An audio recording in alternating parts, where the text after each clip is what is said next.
I am Jeff Foxworthy, and welcome to Gamekeeper Podcast. If you want to learn more about farming for wildlife and habitat management, then, buddy, you are in the right place. Join the Gamekeeper crew direct from Mossy Oak Land Enhancement Studio as they discuss the latest wildlife and habitat management practices, news, and, of course, hunting. There's no telling what you'll learn, but I'm going to tell you, I bet it's interesting. Enjoy. We're live in 3, 2, 1. All right, everybody. Once again, welcome to West Point, Mississippi. We're right here at mid-September. There's a lot on the horizon. Ooh. A lot of people are hunting, and dove season's going on. Yeah, deer season started. The in some emotional places. New Year just began. Yeah, you elk know? season is going on, and it's just, Deer it's just season, a lot. velvet season. It's a good time of year to be a gamekeeper. I've been seeing a lot of good deer already. So look, go ahead. Well, I was just talking about elk hunting. Our guest today, we've got Ed Banks, and he is a renowned wolf expert. But this morning, we had to put this podcast off a little bit because he was going elk hunting this morning. So how the elk performing out there, Ed? Well, they're finally starting to bugle a little bit, and it's really beautiful days. A little bit too hot today. It's going to be in the mid-80s, so that's a little bit too warm to be out late. But it's looking really, it's kind of starting off slow, but it's coming into its own now. So we get another 3 weeks of season left for archery and then 5 weeks of rifle. Montana has the longest, some of the longest big game seasons in the West. Yeah, so are you like walking into areas, public land areas, and hunting them yourself? Yep. I'm a public land guy, so I end up hiking in, usually in the dark for an hour or so. Are you encountering many other hunters out there this year? It's been increasing all the time. I went to one of my spots the other day, and there was 4 trucks there already, so I just turned around and grabbed a latte and went back to bed. Wise. That's a good attitude, I guess. Those public land bulls, do they bugle more at night and then go kind of quiet in the day? Yeah. More of that's happening. And part of it is if you go in any sporting goods store, they got a whole wall full of calls. So everybody's out there calling. And a lot of times when I hear a bull bugling during the day, I just assume that's another hunter out there. So they've kind of learned that. So a lot of them won't come unless they see cows, or they'll circle downwind a long ways to try and get your scent. Because I had a bull do that the other day. It's, they're becoming a little bit shy as they get hunted harder and harder. That is a magnificent animal, though. It really is. And us people down here in the Southeast, or folks that don't have a lot of experience with elk or caribou or moose, it's pretty incredible. it's like putting 6 whitetails in the freezer at once. Yeah. It's pretty amazing. Good size. It takes me about 3 days to pack them out now. I'm an old man, so it takes me a while. You get a first time at everything, but the first time you walk up on one, just the look and smell and everything about them, and the size, the magnitude of it's just amazing animal. Yeah. Ed, do you usually kill one every year? Oh God, no. Well, with my rifle, but I'm a traditional bow hunter. Whoa! So I don't have to worry about carrying a knife or game bags most years. So, but I get one now and then. But I pretty much get one every year with my rifle. A minute ago when he said he got there, his favorite spot. Too many people over there. Just go get another cup of coffee and chill out. Reminded me of Doc Weddle. Yeah. The most accomplished public land hunter maybe ever. I don't know. Seemed like it would be. And then here he is, and he has the same thing. He's so chill about everything. It's very cool wisdom for everybody. Yeah, you didn't slash any tires. You didn't leave any. No, people. It's so sad how people that's the thing get about too. public land. You share it with everybody. So That's right. Yeah. That's right. And being an old retired guy, I can just wait till the middle of the week, and the other guys are hopefully working. Mm-hmm. Yeah, that's a good attitude to have. And I think folks like you that have that attitude are going to be more willing to go back year after year, and not get disconcerted with all of that. Oh yeah. I love hunting, and so I spend a lot of time doing it, and I've been doing it a long, long time. So it's just recreation. If I wanted meat, it'd be much cheaper. Just go buy a cow.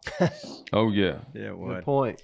So Ed, we there's a young lady that teaches at Mississippi State, Dana, and she's been on here a couple of times. We did a podcast with her about coyotes, and we were just fascinated. She was just really interesting. And one day she's over here, and I told her I would really like to discuss wolves with somebody, and she just lit up and said your name, and she And one of the ways she described you, she said that you were a big hunter. So I feel like we're going to approach this subject from a unique perspective, not just someone that's interested in an animal, but you're a guy who understands the what it is to be a hunter and how that affects the landscape. So we're just thank you for joining us today, and we'll. Oh, my pleasure. Thanks for the invite. Yeah. So can you kind of start off and I think probably the perfect place is for us just to learn a little bit about you and how you became the expert on wolves that you are. Well, I born and raised in Southern California in Ventura, right by the coast, and at that time, it was a small beach town with orchards all around, and a little oil field there, and that's where my dad worked. But my uncle lived in Alaska. One of those deals where he either goes to prison or joins the Air Force. So he joined the Air Force, and his first tour of duty was in Alaska in the mid-40s, right after the war. And so I grew up hearing stories about hunting and fishing in Alaska all my life. My mom would drop me at the library, and I'd read White Fang and Call of the Wild and all those books about Alaska. And so that's all I wanted to do was be in Alaska.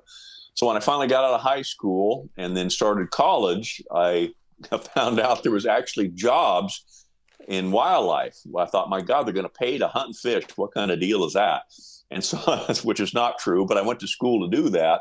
And my first job was in Alaska. And the reason I got that job was I worked at a cattle ranch once, driving trucks that were big hydraulic trucks, mixing feed and then feeding cattle in troughs. And the refuge had bought a new garbage compactor. And I was the only guy that had driven truck and worked hydraulics, so I got the job. I spent most of my summer picking up trash and stuff.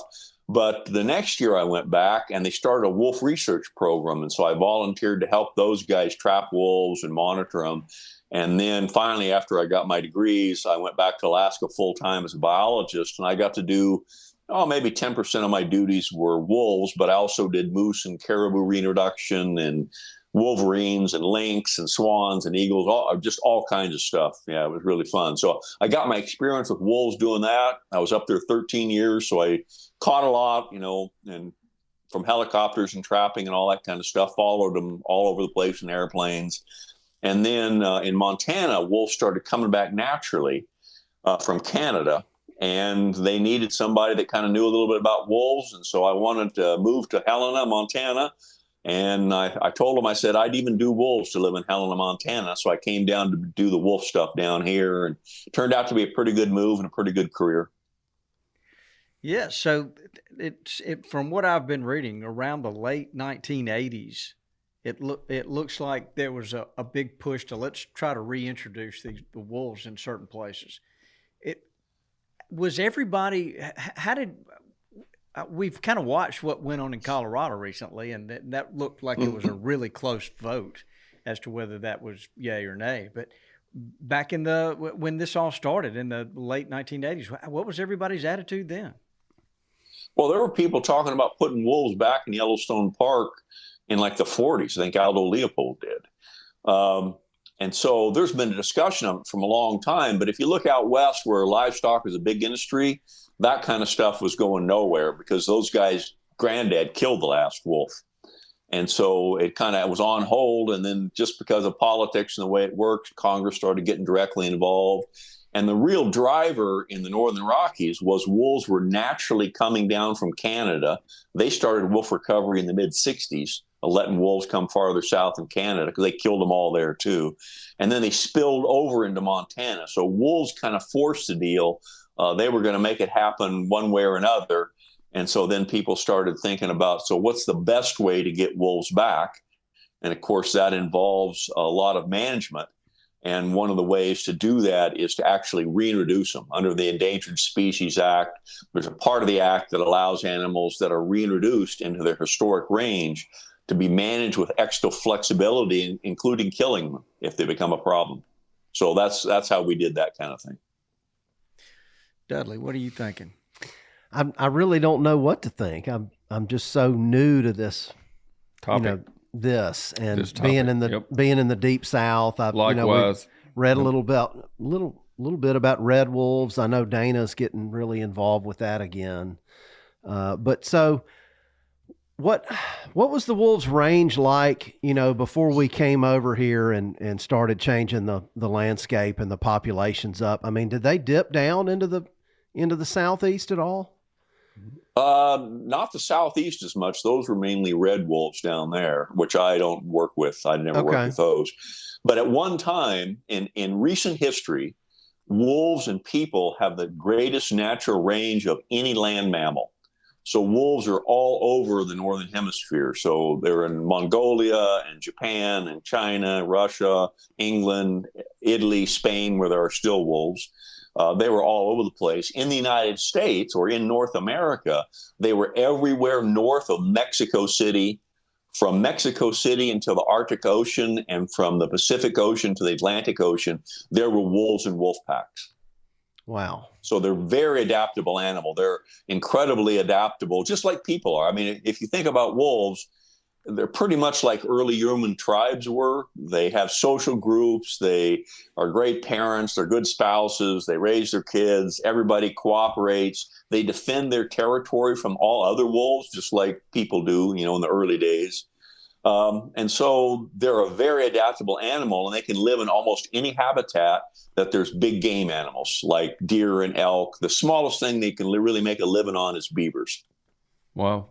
So not rabbits and rats and stuff like that, like coyotes. Oh, they'll eat them now and then, but really they weigh, 80, females 80 pounds, and male be 90 up in our country. Wow. They're pretty big. And then they'll eat those things, but really they don't make their living on them. No, if one just walks across it and they catch it easy, they might get it, but they really make their living killing big stuff. That's why they run in packs and hunt together and all that kind of stuff, is they kill big animals.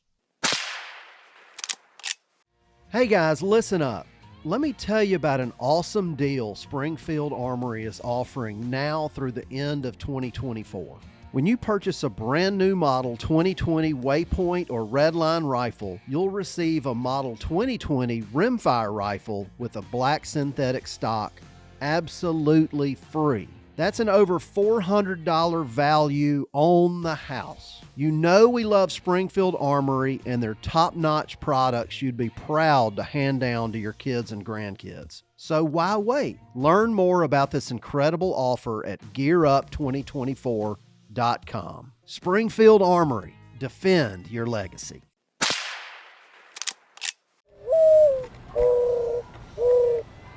Texas Hunter Products is celebrating 70 years of engineering the highest quality outdoor products in the industry. The Texas Hunter brand has become synonymous with quality, dependability, and durability. Their premium standards have earned the trust of generations of anglers, hunters, and outdoor enthusiasts across the country. Texas Hunter's large selection of rugged outdoor products include hunting blinds, wildlife feeders, fish feeders, and outdoor accessories, and are among the highest rated products in the industry. You can trust that Texas Hunter products will meet your needs for generations to come. Learn more at texashunter.com. Be sure and tell them the Gamekeepers sent you.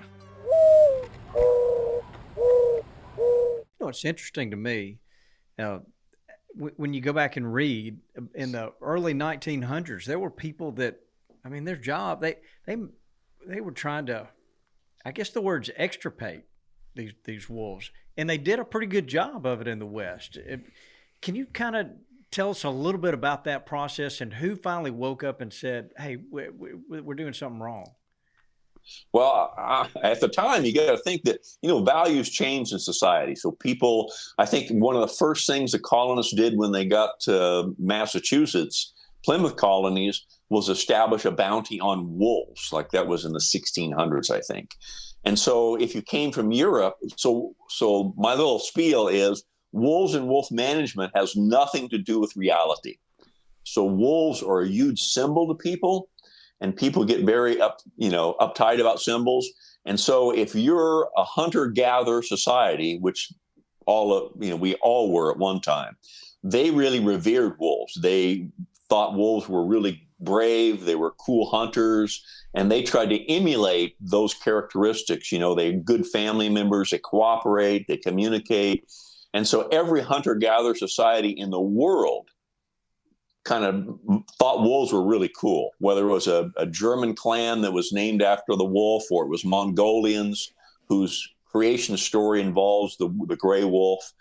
That all changed with agriculture. So all of a sudden, if you've got a little band of 5 sheep and the wolves come in and kill your 5 sheep, you're liable to starve to death, you and your family. So people started not liking wolves and then started using terms like, cruel, wasteful, devils, spawn of Satan. I actually had a guy once tell me, he goes, Ed, there's God's animals like domestic sheep, and then there's Satan's animals like wolves.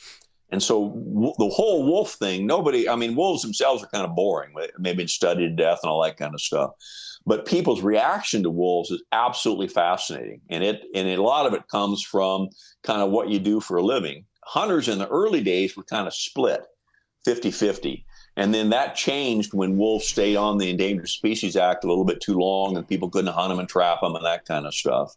But that pattern has been all over the world with wolves. And wolves are coming back to many places, Italy, Spain, all that kind of stuff. But in the early days, we intentionally got rid of them all. And my agency, the Fish and Wildlife Service, was in charge of getting rid of the last wolves in the West. And they spent years often hunting down the very last wolf. Wow. And they did a lot of that with the use of poisons and stuff. So my agency, it's kind of ironic, is the one that got rid of them. And then we were the ones that were called back to kind of put them back in some places. Interesting. I was going to ask you, and I listened, I don't think you touched on this, is how did before we got over here and messed everything up for them, I guess, but how did the Native Americans treat the wolves and what they might hurt their family, or they might hurt whatever they're living on, deer and maybe bison. I guess they didn't take those down, but I guess my point too is there's a balance to stuff. And then, as humans, we can mess it up way more than we can help it. But sometimes, like the hogs are a different thing, but we have got to step in and do something or they will destroy other stuff, So how did the early Americans treat them, and did they ever try to keep them in balance at all? Well, it depends on the tribe. So every tribe has its own history and all that kind of stuff. But generally speaking, wolves were thought of as kind of, I'm not sure soulmates is the right word, but an animal to respect, and they had their place. And right. I'm sure they would, get some pups and try and raise them and that kind of stuff, but to help them hunt. But they really didn't think about them as competition, big competitors, right. so to speak. One, they really couldn't do anything about it in terms of the technology kind of stuff, right. But also they just kind of lived with nature, most of them, and adapted to it. They didn't really see them as big competitors. That comes in with agricultural kind of attitude. Yeah, so domestic animals. It made me realize, just listening to you again, that a big part of the problem were domestic. I know there's issues with them, and it'll be a very emotional discussion if you are not careful. But the deer and whatever wild animals that have been for generations, living and wild, so they can survive, is a whole lot different than cattle and sheep and stuff that are domestic, that are just an easy mark for them. And I'm sure not only did they take those out, they probably targeted them because they don't have to work as hard. They could gorge, they could just. So therein lies, I think, the problem you helped me understand, is when we started to domesticate the countryside with livestock to feed everybody. There's where the problem came in. Right. Well, I'm sure you guys have rehearsed this, talked about this many times, but it wasn't that long ago. There was no big game left in the United States or the accessible parts of North America, certainly continental United States, that we got rid of all the deer and the elk and the antelope and the sheep and the bison, you name it. We hammered everything for subsistence or market hunting. So it's the resurgence of wild game populations is a relatively new thing in terms of time. But if you're a big predator, whether it be a grizzly bear or a wolf or a mountain lion or whatever, there was nothing else to eat but people's livestock. And I totally get why people are upset when wolves eat their livestock. It happens a lot less frequently than you would think. But it does happen, and that's why we had a pretty active management plan to deal with that, either through preventative measures or actually removing entire wolf packs at times. Wow. So when you talk about removing a wolf pack, would y'all catch it and move it somewhere else? We did that in the real early days. And so the thing is if you've only got a handful of wolves on the landscape and you want to have more wolves, each wolf is important. And so you try to do what you can to preserve that individual. And so in the early days, we did move them around, and only about, I forget the numbers, maybe 20% of those ever really contributed to further recovery without depredating again. So certainly once we had the population built up a little bit, then we just started removing those animals. And then, we'd remove half a pack or whatever and see if the other ones would quit, preying on livestock, which sometimes it worked, sometimes it didn't. Then we'd move more wolves. But we've actually gone in with radio collars and trapped, and then aerial gun from helicopters, wolves. And they're pretty low density animal. They control their own numbers because they're territorial, just like early people used to be with kingdoms and all that stuff. Wolves have a pack territory, and they kill trespassers, and they patrol that pack territory all the time, scent marking and howling and just making sure that everybody knows, hey, this is me and my family live here, and stay out. And if they catch trespassers, they'll have little battles and kill each other doing that. The biggest cause of wolf death outside of people, where there's not a lot of people, is wolves killing other wolves. So they regulate their own density. So They don't really get overpopulated, because then they would be eating themselves out of house and home, which they don't want to do, of course. That's amazing. It really is. I think where I was kind of going with my original question was, I wasn't thinking about early on in this process, but I was thinking that if you were to trap wolves today and then just relocate them, you might be dropping them in another pack's territory, and that would probably be a worse fate for them than. I mean, that couldn't be good. Well, yeah, you try to avoid that, but the thing is that wolf they're pretty sharp. They're really adaptable animals, and so if you put him in a other pack's territory, which you wouldn't want to do, but if you happen to do that, he would or she would figure out pretty darn quick that wasn't a place they want to hang out. So they would head for the edge of that and get out of there. So they kind of figure all this stuff out. So we relocated, I don't know, maybe 120 wolves or something like that when I was working. And then we stopped doing that. And if we had to remove a wolf, we just killed it. But they're unbelievably adaptable animal. So the wolves that have been reintroduced, they came from Canada, is that correct? Yep. The ones that came back naturally came from just north of the border. And the ones we brought in from Alberta the first year and British Columbia the second year are the same ones that were going back and forth on their own too. So all we did with the reintroduction was speed up wolf recovery maybe 50 years. And we used a part of the Endangered Species Act that allowed for a lot of management flexibility, including removing whole packs that were causing trouble or relocating animals. And the big thing that I don't think people really appreciate, and it was a senator out of Idaho that made this happen, Jim McClure, was under the Endangered Species Act, a fully endangered animal has some restrictions on what you can do on public land. And so out west, there's tons of public land. And so people were worried if wolves just came back naturally, there'd be restrictions on, roads or timbering or whatever. And they were afraid of that. Didn't really no reason to be, because wolves really don't need any land use restrictions. They do fine. But they were concerned about that. By putting them back in, we accelerated it. We made recovery cheaper in the long run. And we avoided all that kind of land use stuff that people fight and argue about.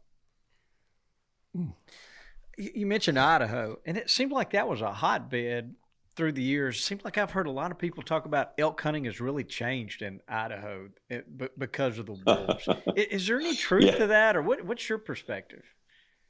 There's always truth. I mean, if you wanna hunt, I'll use the word loosely. If you want to hunt and have no cripples, guaranteed success, you never lose anything to predators, then you hunt in a high fence area.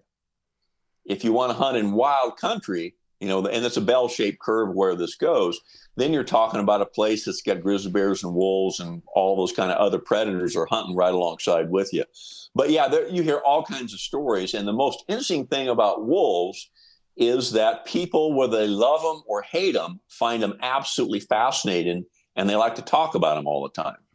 So if I've got a big pickup truck and I had to work too much, and I only got out elk hunting a couple days, I'd be like, those damn wolves. That's why I didn't get an elk. because it wasn't me being lazy or not being, out there. It was somebody else's problem. And so you get a lot of that, but there are certainly some areas where wolves have competed with hunters for elk and deer. Yeah, it seems like again, we don't really hear much about it down here because they're not here. But some of our friends that we hunt with are very much against having wolves reintroduced, and say well, I'm hunting here in, for example, northern Minnesota. I hunt up in southern Canada, right near there, and we just don't see near the deer we see anymore. And it's just a lot harder to fill that tag and fill that freezer, and they want to blame it on the wolf. I really don't know anything about it. But, okay.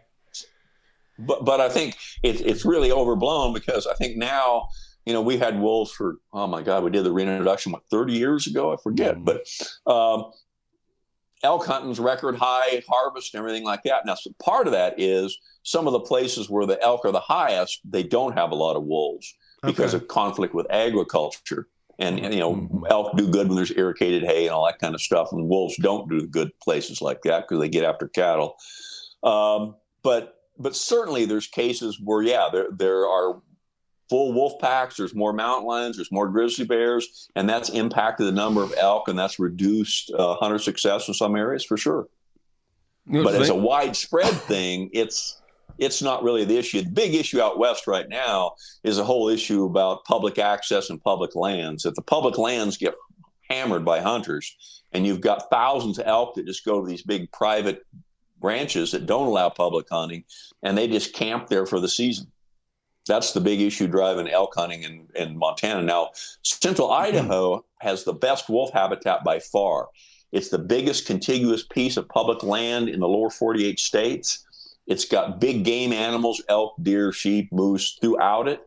And so that's where the wolf population really has done the best. That's interesting. You said that, something about the irrigated pasture and how the wolves won't do well there. And then you mentioned cattle. So I'm assuming that they have to be removed because they begin to harass the cattle. But in these more natural, wild areas, they can persist because they're not attacking cattle. Therefore, they're not being removed. Right. Okay. So if you look at a map of the West and you look at all the mountain ranges and all the public land, that's pretty much where all the wolves live. If you get in open habitat that's used for agriculture a lot more, we've never had a wolf pack subsist in those areas more than just maybe a year. They just get into trouble, or they're so open to human persecution, either getting run over the road or shot or whatever, that they just can't really form packs and get out there and establish a territory. They get in trouble, and then when I was running the program and stuff, I think we killed like 1,500 wolves. We removed about 10% of the population a year to keep cattle and sheep depredations at a low level, and that works. So you can have them, but you got to manage them. That was my point, was this. Listening to you seems like the answer goes back to what you just said about how we, the North American Management Plan, revived everything we have and cherish and have such a bounty of today. And for the wolf to be reintegrated and work, it's got to be a part of the plan. You can't just put them back and let them go and be a protected species forever and take back over and get it back out of balance either. But once you get healthy populations, they go to the places that they like and where they, exist better, like you said, the mountains and stuff. And then, if they're just like our hunting laws, if, we're keeping a handle on that, and there need to be a little tipping of the scales here and then later there in harvest, it can be done, and kept in balance. But it just, again, illustrated how important that plan that I don't know what the history of it was perfectly. I just hear about it all the time. And I just know that I'm so grateful for what's going on today. And you made me clearly appreciate it more talking about how we did not have all this until we learned to manage properly. Well, the only reason you can have mountain lions and wolves and grizzly bears running around is because hunters restored the game populations starting, 100 years ago. And so, it's all part of it. Now, my favorite hunt of all time is really in a place where there's no wolves, but it's on Kodiak Island. I'm a big bow hunter, so I go there. I used to go there to hunt deer all the time. And man, I had some really cool experience with grizzly bears there. But that's one of my favorite hunts. But hunting in wild country is in a class in itself. I've hunted all over Alaska and or even in Montana, hiking along and see a fresh mountain lion track in the snow just right where you were a few minutes ago, or hearing wolves howl or elk bugle. That's what makes hunting worthwhile to me. And so if you look at the extreme of a guy that only hunts, with a knife in the wilderness, barefoot kind of guy, and the guy that, high fence shoots out of a truck, then in the middle is most hunters. Why they hunt isn't really to get an animal. It's for the experience more than anything. I've eaten wild game all my life. And, that's kind of what I do and what I enjoy. But being in wild country is really what hunting is about for me. And so as a hunter, there's all kinds of experiences available to all kinds of people. And it's really nice that in the United States, you can take advantage of any of those you choose to. And that's what makes hunting good. And that's what brought our game populations back to the levels they're at today, which is pretty phenomenal. See these people? When the clock strikes 5, it's not the end. It's just the beginning. They have to do these things. They have to do those things. Enter the all-new LS Tractor MT2 and MT2E, a relentless force of innovation. Redesigned with a new hood and cab built for comfort and visibility, with enhanced lifting capacity to get the job done. Making these people the ones everyone else calls those people. Visit your local LS Tractor dealer today. Hey, Lanny. Hey, Bobby. Have you ever wondered if your feeder went off? Or if it's even got corn in it? Yeah, you sit there at night wondering about it. Moultrie has solved this. This is some high-tech stuff. Fits on any feeder that helps monitor the level of feed and lets you know if it went off or not. And you can remotely control it. Can I look at your feeder if we're on the hub? I really hope not, but we're going to have to talk to the guys at Moultrie about that. This is the biggest thing in feeders since corn. That's saying a lot. With Feed Hub, there's no more stressing, no more guessing. This technology allows you to remotely monitor your feeders. We always say feed safely, do it the right way. No doubt about it. To learn more about it, visit moultrieproducts.com/feedhub. It's a great invention. Unbelievable technology and products brought to us by our buddies at Moultrie.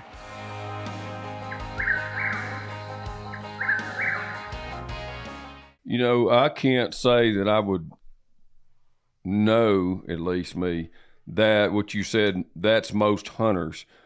Honestly, I worry that today, especially with modern media and things that influence people so different, radically different in the last 20 years, I'm not so sure that we have enough people that are like that. But I will say for sure, after 30 minutes of listening to you, you're the type of person or the person that we should aspire to be like with our life outdoors. So that it's about the experience. There's nothing wrong with wanting to kill one and wanting to kill a trophy, and but if you start with what you just said, it's the experience of being there, just the wonderment. Remember that time I keep talking about, Daniel talked about maintaining your wonderment you have as a little child, although your life, especially outdoors, he just hit on that. And if you do that first, man, what a joy it all. There's no big disappointment, no big downer that you didn't kill, just people that are down and complaining. I mean, it's all a freaking wonder that we get to go experience all this stuff. I just hope, instead of me preaching like this, I know I'm getting preaching, they'll probably get emails about it. I just hope everybody's listening to him is what I was in a wordy way getting to. Yeah. Mac, I love it. I'm going to turn to you here. What you got? All right, so I don't know if this is a one side of the wolf equation or not, but I do have a question about the benefits that the wolves bring into an ecosystem. And one thing that I've always heard is that the wolves keep the herbivore populations under control, so that keeps the erosion under the control. Is that a true statement? And can you speak to that? Well, like all statements, there's a kernel of truth in some of that, but a lot of it, if you kind of like wolves, so the biggest benefit of wolves is people find them fascinating. And so my little spiel is just look around in cartoons, on TV and movies and mass media, anywhere you go, there's all kinds of wolf symbolism, whether it's Buffy the Vampire Slayer or a cartoon or, a fairy tale. So wolves are deeply symbolic to our culture. So that's part of it. So if you tend to like wolves, you tend to think of all the things they might do that you would think is good, which is balance the ecosystem and control the deer and blah, blah, blah. That's really overblown. That really doesn't happen that much. I mean, there's a little bit of help in natural systems are just better than highly artificial ones for natural purposes and change. But the reason you have agriculture is to not have natural systems. I mean, that's what agriculture does. So certainly some of that's true, but it's really overblown. Just like the wolves are going to decimate the livestock industry and the into hunting and all that kind of stuff. None of that's true either, but there's a kernel of truth that wolves can compete with hunters sometimes. And one more question. So the red wolf population is a very small population from what I've read. So how many gray wolves are estimated in the lower 48? Let's see. Well, you have to remember the wolves in the lower 48, with the exception of the Mexican wolf, are just an extension of the Canadian-Alaska wolf population, which is, 100,000 wolves. So I think right now we've got maybe 3,000 or so in the Northern Rockies, maybe 4. And the Midwest, I think the 3 Great Lakes states have maybe 5,000 or something. So there's probably 10,000 total. So I was trying to understand species too. So there's a Mexican wolf, a gray wolf, Canadian, whatever, and then the red wolf. And you kind of said the red wolf you didn't consider a wolf. So tell us about the species and all that. Well, I'm not a red wolf guy, so I'm more of a lumper kind of guy. So I really won't speak about red wolves much, other than the fact is they interbreed with coyotes, which is a huge threat because coyotes are the freaking most adaptable thing on the planet next to cockroaches, probably. So exactly, I think maybe more than coyotes. So having what now? I just thought that was a really good phrase: coyotes and cockroaches. Yes. not necessarily in that order either. Adaptable. And Keith Richards, maybe. Yep. So the wolves that are in Yellowstone, they don't breed. They won't have anything to do with the coyotes other than kill them. No, it has to do with the evolutionary history of gray wolves, which I work with, and the evolutionary history of red wolves. They were more closely related to coyotes when they evolved.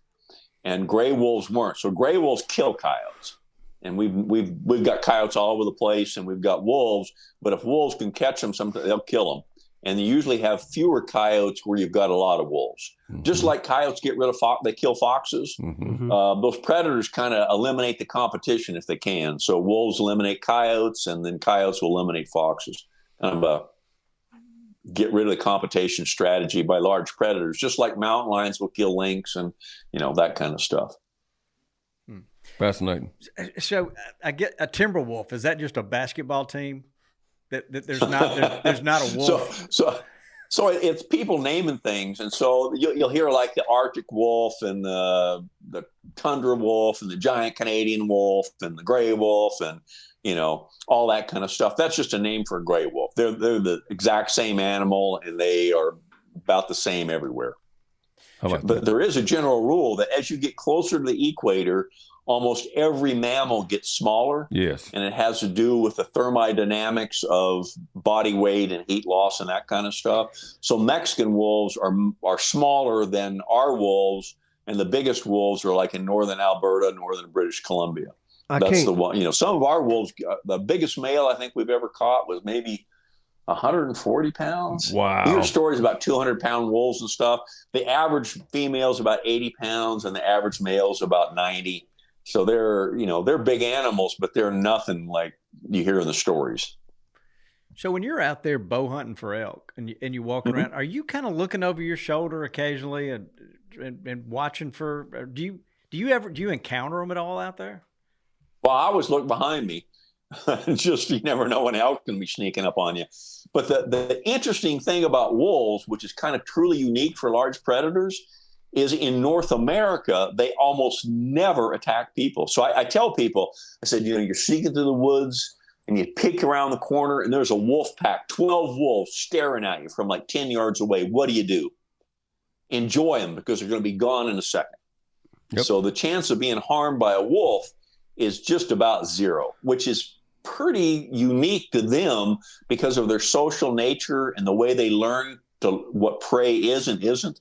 And we're so different from what they feed on that I think there's only been, I think there was a lady killed in Alaska a couple of years ago. There's been a couple of people bitten. I think there was a guy killed in Canada. Sometimes those are habituated wolves where people have been feeding them and make them more like a dog. Yeah, that's what I'm saying. And every year, dogs put 300,000 people in the hospital, dog bites. So wolves could kill people right and left if they wanted to, but because of a kind of behavioral fluke, they don't. So I have no fear of wolves in the wild. I've taken pups out of dens and been around wolves, and I don't have any fear of them really. Just the movies. And I was going to say, I don't read the news enough probably, but I don't remember ever, maybe one time in my whole entire life, hearing about that like you hear all the time about bears or other things, or even, bobcats and stuff attacking people. I've seen videos of that in mountain lions a little bit. I just never heard about it with wolves, hardly at all. Part of that is that wolves aren't around where there's a lot of people. Yeah. So the encounter rate is really low, but just behaviorally, they really don't attack people. And so that's one thing, if you were trying to reintroduce grizzly bears, then people's hackles get up because a lot of people are afraid of bears, and there's some reason for that now and then, even though it's pretty rare. I lived around bears a lot, but I can understand why other people be nervous. But with wolves, when you go, they're really not going to attack you or your kid, that's a big negative that you take off the table right at the start. Toxie, one time, 20 years ago, I went to northern Saskatchewan. We filmed a television show up there, way far north. We were hunting deer. Troy Ruiz and I were sitting in a stand together all day long. And at night, we would hear wolves howl. And it was just incredible I bet, to hear. Yeah, I bet. But one night we were back at the lodge, and the door, somebody knocks on the door. And this place is way out back in the middle of nowhere. Buck Paradise Outfitters, I think was the name of it. And there was a Native American guy there that had he had killed a white wolf. Wow. And he had it in the back of his Cadillac. And he wanted to see if we wanted to buy it. You're kidding. And no, I mean, it was a white wolf, a huge white wolf. Tall tales from the crypt again. In the back of a Cadillac. Wow. And he said that he would bring them by from time to time, and people would buy them. A white one, yeah. I'm sure someone wanted to cape or mount it or something. Yeah. Probably wasn't legal. Probably wasn't legal. Yeah. I wanted it, but what about jet black or the other color? If I was thinking about it, we have white? In the Midwest country, the black color is pretty rare, but out here, it depends on where you go. It depends on a lot of things, but maybe a third of the wolves are black, coal black. Wow. So we get, I'll say one out of a couple hundred, but we've got a couple I know we've killed, but black coats, I see them on trail cams, but I don't remember ever seeing a white coat ever. Yeah. Maybe there is that could be they just don't have the gene in them for the white fur. So we actually wrote a paper on white wolves because you read about the old days. Well, the famous, there's a wolf up here in Stanford County, which is actually still stuffed in the post office of the museum there. It was killed like in one of the last, loner wolves. A lot of those wolves were white, and they talk about those. And part of that is they were kind of loners, and they had 3 toes missing, so they were old and injured, and they just turned white. Wow. And then other ones have just a genetic disposition to get white as they age. Just like me, my hair fell out, so that it's white, but what's left of it, and a lot of it fell out. Other people just get a whole head of gray hair. Some wolves have that gene where they get white in real old age. I would think with white wolves, there would be some, spiritual implications way back in the day from, because just seeing white wolves and then black wolves were the 2 main color phases. It's like dark spirit, the good and the bad. Good spirit, yeah. It's like Go ahead.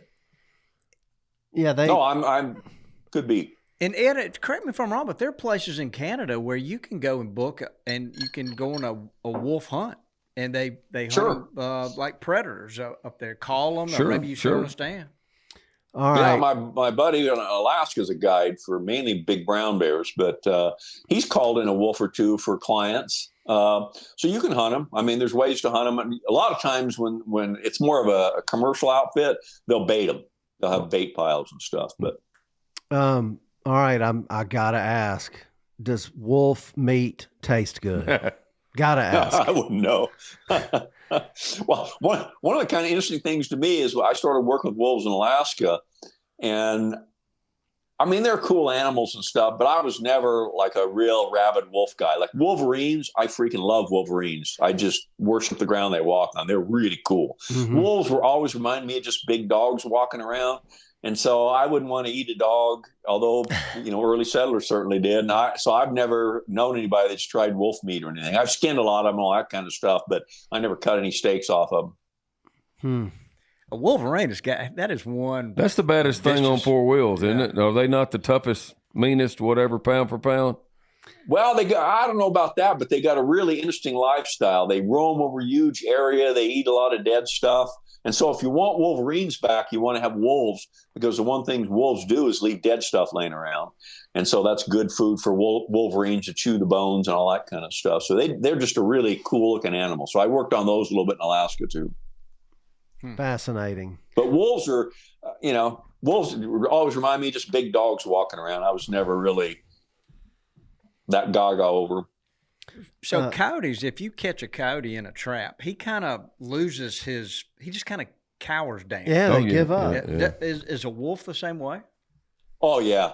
And so, we trap a lot of them, and usually you just use a jab stick. You just walk up to them, they just cower. They don't even look at you. They just kind of look away and cower. They're very submissive. Now, every once in a while, you'll get one that'll kind of be a little bit aggressive, like look at you and growl or something.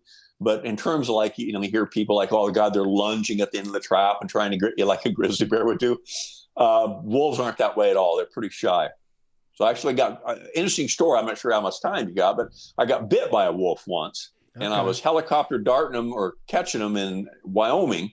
And so I'd fly down there and meet the helicopter crew, and they'd go out. There were New Zealand guys. They'd net gun them.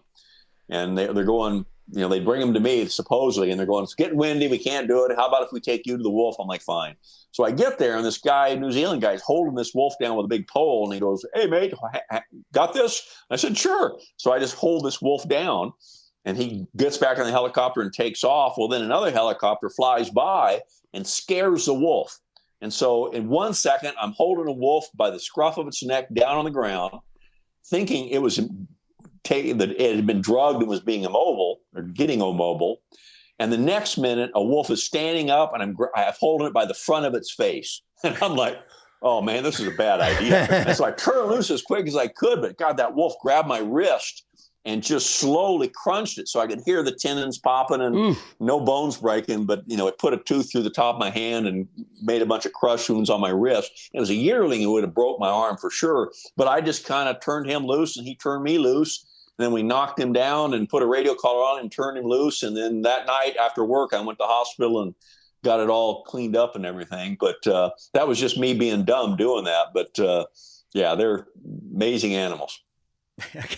So that guy didn't warn you at all. He just said, hey, here he is. Yeah. When somebody asks you to hold a wolf, always ask them, a follow-up question like, is it safe? Yeah, I'm going to make a note of that. Yeah, I thought it was just holding down a wolf. Hold my wolf. Yeah, exactly. Here, hold my wolf. Yeah. So But the good news is, on a full moon, I'm a pretty fun date. Yeah, I bet. So, Ed, what is the future, when you kind of look in your crystal ball, what do you see going on for the wolves out west? Well, there's still a lot of controversy. So the thing you have to remember, wolves are highly symbolic. Mm-hmm. And so very few people are just like, that's an animal, no big deal.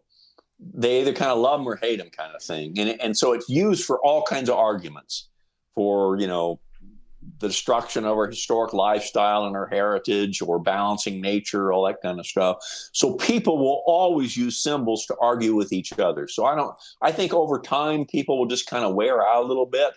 And I think things will settle down from what it was certainly 30 years ago. There's a recent flare up now, but that'll pass too. So I think people will find out that, wolves are just another animal. If you're a hunter, it's really cool to hear wolves howl or to see wolf tracks, or maybe get a chance to harvest one if you'd like to do that. But I think people will eventually figure out that all the hype on both sides was just people trying to goad each other into getting upset. Yep. And it'll calm down a little bit. So there's certainly a few other places wolves can be, but there's not a lot. I mean, we've pretty much developed North America. If you fly over from coast to coast, it's pretty amazing how much land is under cultivation or roads and all the development that people do. There's not much of wild country left. And the only reason there's room for wolves in the West now is because all the federal public lands.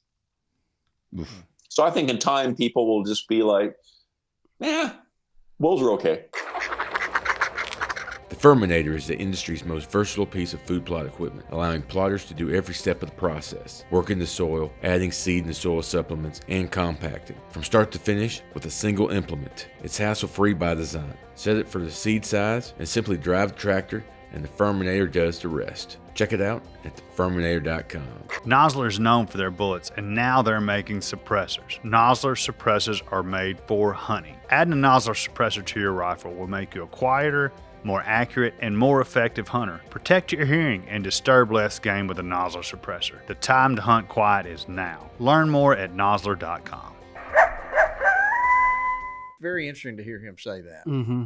It really is. Yeah, and there's going to be folks that are just super anti-wolves, and there's going to be folks that are in the other direction. And that's why we have these podcasts, to interview people and learn more and be able to make our own decisions.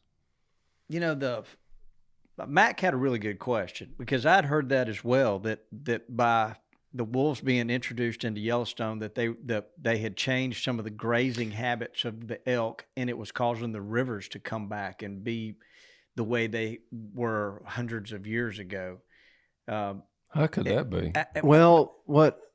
So then Explain that one. So there was a TV show about it, and then the beavers came back because the willows and stuff were growing in on the side of the creeks, and so now that you got all this willow cover, your rivers are not gouging as much. They're meandering more. You're getting these like tidal, not tidal pools, but little pools that wetland species can thrive in. And then there was some folks were saying that wasn't entirely true, that there was other things that were involved with that. Right. So I think part of that is the general story, is there's a little bit that's true. Yes, yeah, but exactly. a lot of it is kind of hyped a little bit. And part of it was there's a lot fewer elk in the Northern Range Yellowstone than there were.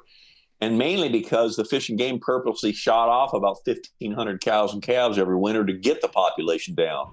The elk were eating everything out of house and home. Wow. And so wolves and grizzly bears and mountain lions certainly help do that, or help keeping them lower. But certainly the number of elk is way down. And as a result of having 5,000 elk instead of 20,000, there's a lot less impact of the vegetation. So part of that story is true, but that's the thing about science. It always evolves. You always ask the tough questions, and you try and figure out and provide evidence for what's really happening or not. And that's one of the beauties of science, I believe, is it always questions itself. Mm-hmm. And so the next range of people will come out. Maybe in 20 years, somebody will be going, oh my God, I guess wolves did save the environment. Or maybe somebody will be just like, oh, that was a bunch of hokey. But the investigation never stops, and you have to provide solid evidence to get people to change their publications and change their mind. Yeah, like when I was in school, I was working on a project where you try to find the gaps in the literature and write a paper about it. So you read about research that's being done and things that have been proven scientifically, but at the same time you go in there and you ask yourself, well, why didn't they look at this parameter? Why didn't they look at this? And then the next person that comes along can study that, and maybe they will change. So science continually builds on itself, which is one of it tends to lead you to the truth more often than not. But certainly there's a wide discrepancy of opinion of what there's still people believe the Earth's flat. And so there's a wide discrepancy, and that's a healthy thing, really. I'm a believer that questioning things and investigating things further, and not being so set in your ways that you just refuse to change your mind. That's a good way to operate. So being a scientist, I'm a firm believer in that, but I realize it's going to be messy at times too.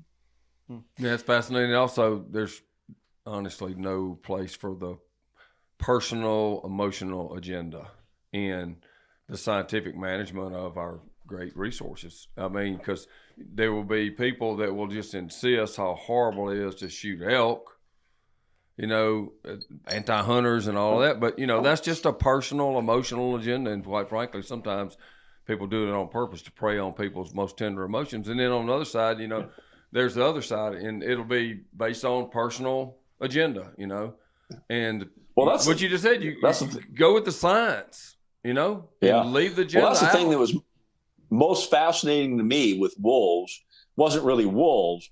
It was people's reaction to wolves. Yes. People are freaking amazing in terms of what we believe and don't believe, and all the agendas we have as a big, complex social creature. So the whole political dynamic and the social dynamic of wolves was by far the most interesting thing to me. Just studying wolves would get pretty boring pretty quick because they're pretty predictable. Interesting wouldn't have been the word I would have chosen, but you're kind. And I hadn't really thought about there being wolves in Europe, but it makes sense. And Mongolia and these other places, I just hadn't really thought about it. Makes you wonder how I guess they were all there and evolved there to start with, but how'd they get across the ocean and stuff? But they were already there all along. Yeah, supposedly they walked across the Bering Bridge, I forget how many thousands of years ago, a long time ago. Wow. Well, I tell you, there's one thing that kind of jumped out to me. I know we have a lot of young people that listen to this. I always ask everybody, what did we learn? And right out of the gate, I think he gave a little life lesson that everybody could probably learn from. So he took a job not doing exactly what he wanted to do so he could get to where he wanted to be when he was driving the garbage truck, so to speak. But that opened the door for him. If that's what I picked up out of that. Yeah, Mac started here washing dishes, and look where he is now. Ed, you never know what's going to lead you to what. That's right. Yeah, Toxie's got a story, and believe me, we won't get him to tell it right now. We can do it later, but about working for the railroad. It's a really good story. But Ed, is there anything we need to be asking you about wolves that we hadn't? I don't want to leave something unsaid. Well, I think the interesting thing to me is it's kind of what you want as a sportsman. So if you're a sportsman that leans more towards the agricultural model, which is, planting crops for deer and having a stand and having no predators and all that kind of stuff, then you tend to resist competition even more, whether it be through coyotes or, black bears or whatever, and wolves. And if you're more of a wilderness guy that likes being out in pretty remote country and wild country with all the predators and stuff, that will influence your perspective on how much predators compete with you versus how much they add to the experience you're having out of doors.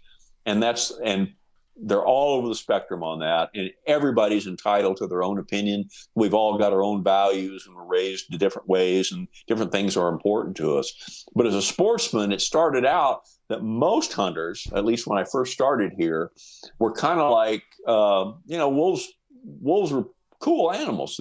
We'd like to see them around, but we'd like to see them managed. And I agree with that perspective. And so we tried to delist wolves pretty quickly once we reached recovery targets. And we weren't able to do that just on bigger discussions over what the Endangered Species Act was about. And then over time, hunters started resenting wolves more because there got to be more and more of them, and they didn't see active management. Now that they've been delisted since our senator here in Montana, Senator Tester, got wolves delisted in the Northern Rockies.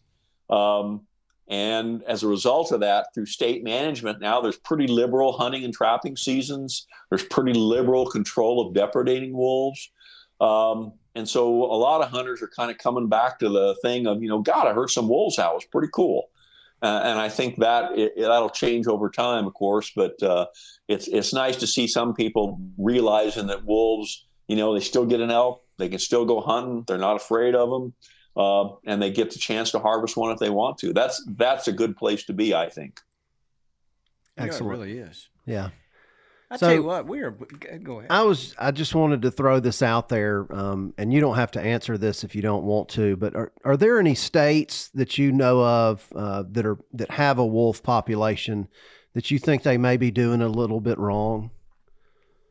Well, yeah, I'm a bad judge of wrong and right. I think. Okay. But I mean, there's certainly, my general overview is if you let your professional managers manage a population by science, you're better off than having legislatures dictate management, because they're not looking at science or facts or a diverse public. They're looking to get votes or get the name in the paper.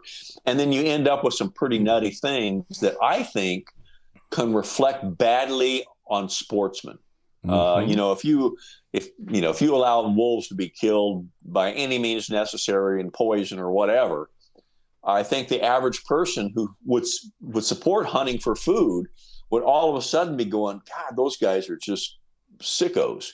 And so I think as sportsmen, we need to be pretty concerned about how the general public feels about how we manage animals, whether we respect the animal we're managing, whether it's wise use, whether it's conservation of the population. And in politics, it's easy to get straight into side issues. And instead of having biologists say, here's the objective, here's what we're doing, here's the way we can harvest them, and making that all kind of work out to satisfy as much as you can everybody, you end up with a pretty partisan, strident view of things. And so we've seen some of that out west lately, and I think that's unfortunate. Hopefully it won't last that long. If any animal can withstand that, it's probably wolves. But yeah, having that and the impact on hunters and the public's perception of hunters, I think is a pretty important issue. So yeah, I think some of the states could do better at listening to their biologists and listening to their politicians on issues that are purely science driven. Mm-hmm. Well Certainly said. whether how many wolves you should harvest is a science issue. Whether you should have any wolves or not is kind of a political issue. And at one time we decided the answer was no, we shouldn't have any. So another great life lesson, in case y'all missed it on that, because he didn't call it. He wouldn't dare call it. But you declined to judge other groups or states or people, and that was so wise. Not just because you were being politically correct, you're doing the right thing. And so, what a great lesson for all of us to learn, because we only judge other people because of our own self-esteem and trying to feel important and all this, or even when we get offended about stuff, that's a useless emotion, and you just like give off all the right vibes about stuff. I hope people tune in and pick up those things as you're talking today, because that was awesome, inspiring to me to hear that. Well, good. Well, I appreciate that. Everybody's got their own values and stuff, and so respecting each other, I think that's part of being an American. Amen. So what I'm going to do, I'm going to propose here. This is a Bobby Cole novel that's obviously fiction, but we're going to go net and capture you and take a bunch of your blood and we're going to inject it into all our politicians, and we are not going to have trouble anymore. Yeah, that would be Trust so me, you'll cool. still we have should trouble. do a scientific study on That's right, on Bobby. Edward Banks. There's your next novel, Bobby. Yeah. Oh, I couldn't get elected as dog catcher. No, so but we I get don't you. wanna We be. just look. We got some I'm great loving ones out there retirement. too. We just need them to behave with the same mentality and spirit that you have. Mm-hmm. Wow, how What a- refreshing Yeah, that I would don't be. know about that, but It's Great probably outlook. impossible. Great outlook. Yes. well, the only thing I can tell you is retirement is wonderful. Yeah. Well, when when you do what if work is what you love, you don't ever work. So Ed, our producer Richie's over here waving his hand. I think he's got a question he wants to ask you. Oh, well, a lot of it, y'all talked about a lot of the stuff I was thinking about, but family dynamics, you talked about that earlier. So, just can you just dive into that? Does the male, is he involved after, and, things of that nature? Sure. So I'll give you the mini lesson of how a wolf pack starts. So you've got a couple wolf packs, and they're separate, and they keep each other separate. But you're a young teenage wolf, and you want to, you can't marry your mom or your sister, so you just strike out on your own, and you can go incredible distances looking for an empty spot and a female wolf that does the same thing. So the really impressive things about wolves is male and female young wolves disperse at equal rates and equal distances, which is very unusual. So mountain lions and wolverines and bears, the males may go long distances, but the females set up shop near their mom. And so the fact that wolves can go, we had a wolf from Yellowstone walk down to the north rim of the Grand Canyon and back and got shot in Utah illegally. But they can travel amazing distances, and the females and males both do that. So they meet another wolf. So a male or a female may establish a territory, start scent marking, find an area without other wolf pack in it, and they scent mark and howl, and they could stay there for a couple of years, actually. We had a male in Idaho stayed there 3 years before he found another wolf. And then these other males and females wander around looking for another lone wolf. And so they start dating. The courtship is about Valentine's Day, and they court for a couple months, and they have breed, and they have pups. And so that pair then has pups, and all this while they're patrolling their territory, scent marking, letting other wolves know that it's occupied and they don't want any competition. And then the pups grow up in the pack, and they stay in the pack for about a year and a half. And so then you start with two wolves that are unrelated, so the genetics gets all mixed up. They have pups that then help defend the territory, gather food, and the next year they raise another litter of pups, and the adults are very loyal to each other. It's just the male and the female, the breeders.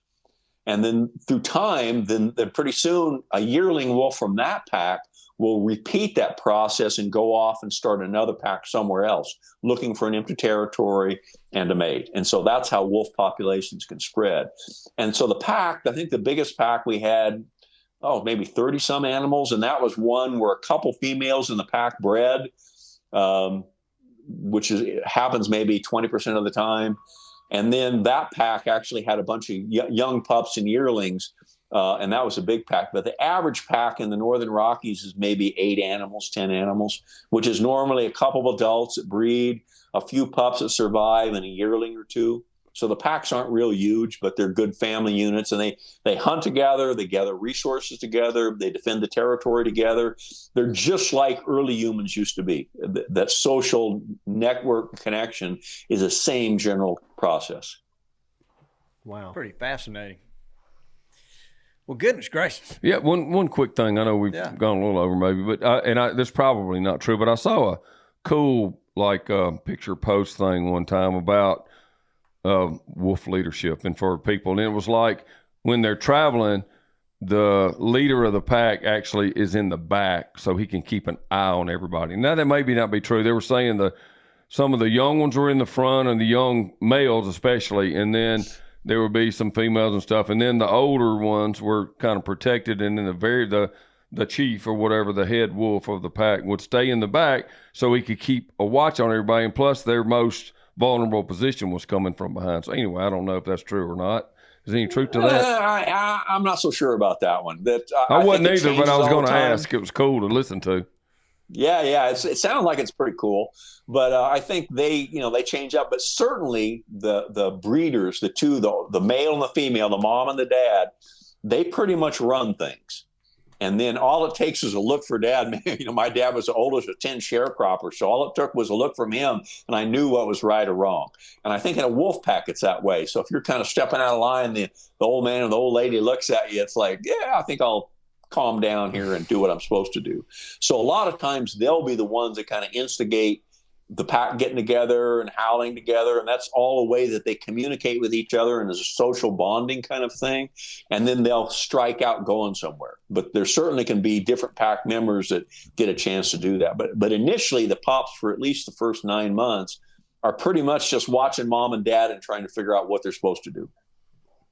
Well, I've always heard the whole dynamic of the pack is pretty incredible. Yeah. Yep. I've seen that same thing you're talking about. It's a really good story about how the ones in the front are breaking the snow for the older. Right. And the one in the back's keeping the actual leaders in the back. And the point was like, leader needs to be up front and trying to hog the glory. Whatever he needs to be caring for all his whoever, that's your job. Servant leadership is take care of everybody. One interesting thing that relates to that, it might be interesting, you guys. So if you look in a wolf pack, so these big blockhead males, like the alpha male, the main breeder, he may be 4 or 5 years old, and he's got a big blockhead. He may weigh 120 pounds, just chunky, a muscle guy.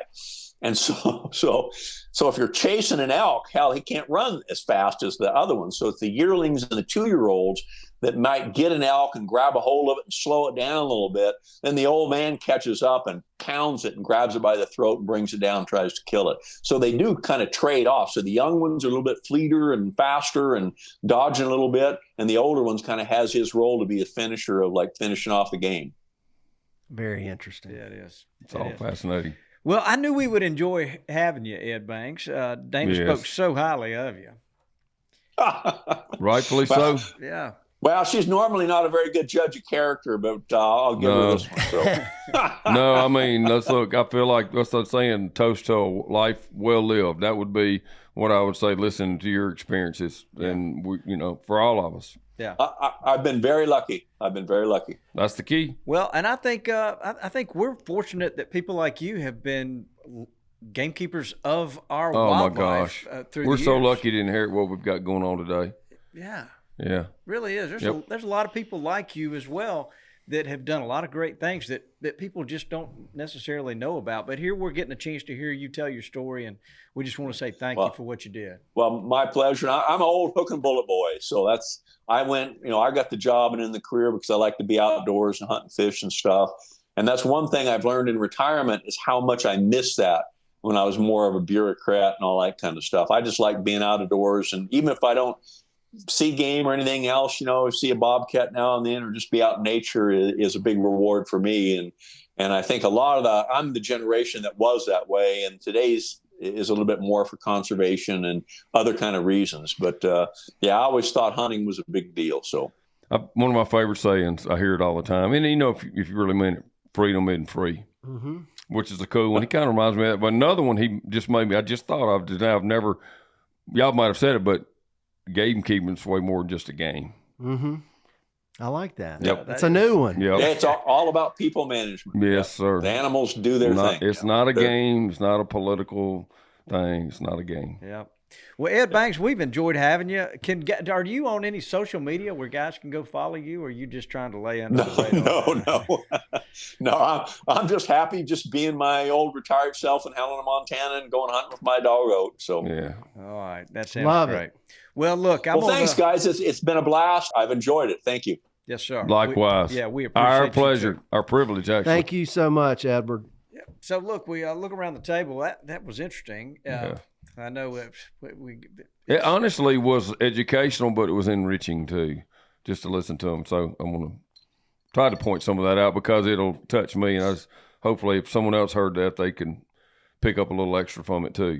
Yeah. It's good to hear those kind of things. Yes. Sometimes we get bogged down in the mundane issues of life. Well, I just worry, people will get to the end of their life and not have had the predisposition and attitude and spirit of someone like him. And if you can glean a little bit from him, all these podcasts and sitting on and listening to people has, it is, for lack of a better word, it has enriched me. I can assure you, just listening to people that, have amazing things going on.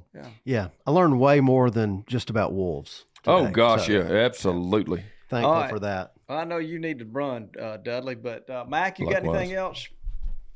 Oh, you're good. Look, I want to point out, guys, the Bear bow now. You guys can go get that. Go to Bear Archery. They're amazing look for also. the Gamekeeper bow. That thing's available now. So looking around the room, if that's it, why don't you say goodbye, Dudley? Goodbye, Dudley.